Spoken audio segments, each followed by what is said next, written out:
In all likelihood, Donald Trump will be the Republican nominee when our party convention meets in July. I congratulate him and wish him well. Welcome back into 3 News at 4. That was a portion of former presidential candidate Nikki Haley's announcement to end her campaign for the White House. Yeah, the news came after yesterday's dominant performance in the Super Tuesday election. NBC's Alice Barr is live now in Washington with the latest. Hi, Alice. Hi, Matt. Yeah, as you noted, Nikki Haley's decision to suspend her campaign comes one day after she lost every Super Tuesday contest except for one victory in Vermont. In her concession speech, she did not endorse former President Trump, but she appeared to leave that door open. A head-to-head Biden-Trump rematch is now underway in what will be one of the longest general election campaigns for president in modern history. Former President Trump becoming the presumptive Republican nominee after his sole GOP rival, Nikki Haley, dropped out today. I said I wanted Americans to have their voices heard. I have done that.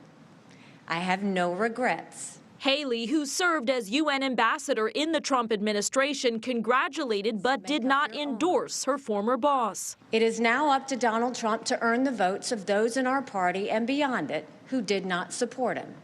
And I hope he does that. Mr. Trump on social media saying Haley had gotten trounced and inviting her supporters to join him. President Biden quickly pointing to past Trump comments that anyone who contributed to Haley's campaign would be permanently barred from the MAGA camp. In his own outreach to Haley voters, the president saying, quote, "You don't have to agree with me on everything to know MAGA extremism is a threat to this country."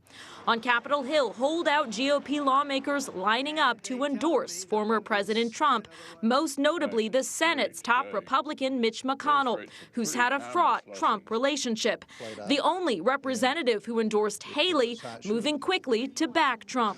100%. We got a country to save. The former president in his Super Tuesday victory speech last night taking President Biden head on.